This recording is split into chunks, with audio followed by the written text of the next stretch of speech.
This is my post-fight reaction to Tipton Walker Jr. versus Marquis Moore. I saw this fight last night.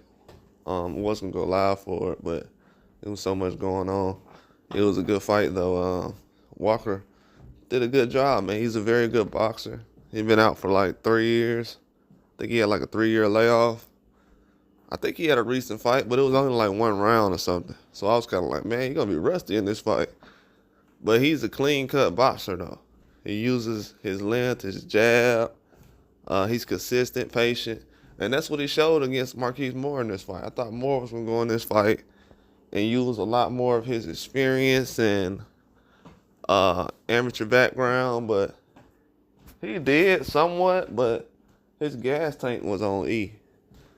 And he had to use a lot of energy because Tipton Walker is just a way bigger guy, taller. Almost look like a different weight class. Look like a heavyweight against a super middleweight almost. But those guys are about the same weight though. But at the same time, that was a very good fight, man. Moore came out being aggressive. He was moving around, being agile, not trying to get hit with any clean shots. Walker was trying to load up on a couple of punches, but he was sticking to the jab mostly. And he was missing with the jab because Moore was just moving that fast.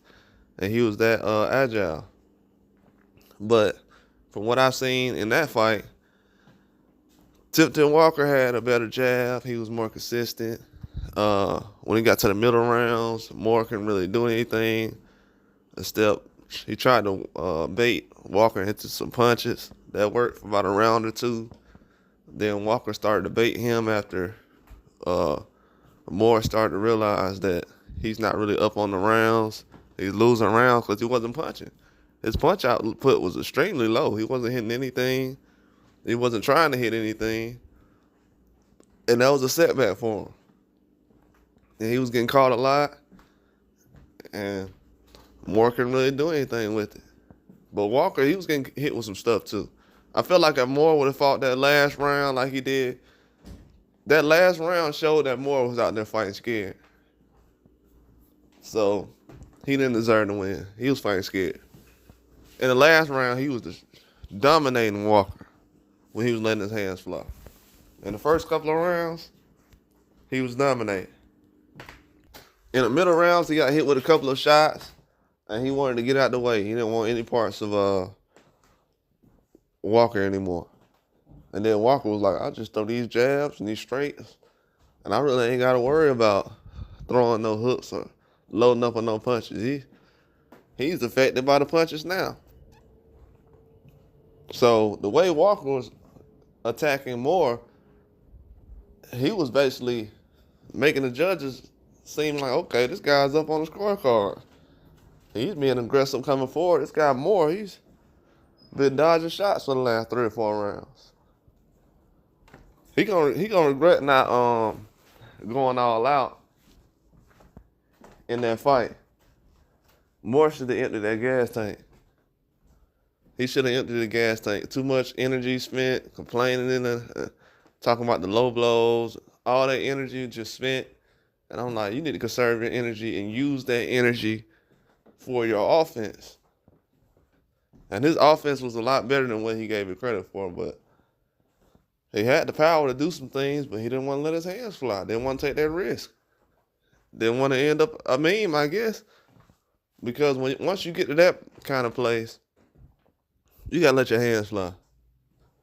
You can't sit in the pocket and just play around with people. That ain't going to happen. That definitely ain't going to happen. And when Walker was boxing, he was boxing like a true professional, and that's why he won the fight. He actually had a strategy and went out there and dominated. And Moore was too afraid to engage, man, to be honest with you. He was not trying to engage. He's a good fighter. But he let him off the hook, though.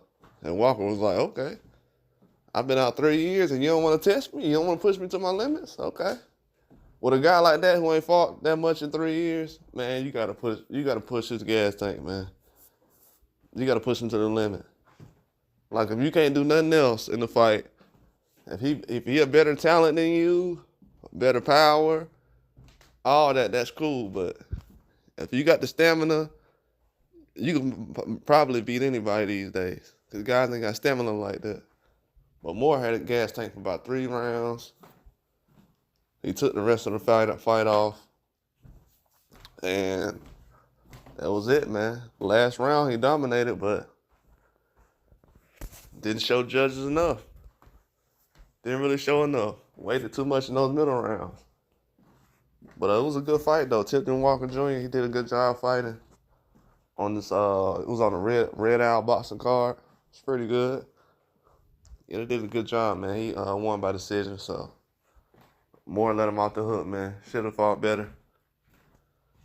Really should have. It was a close fight too. Let's find out if you go look at that last round, man.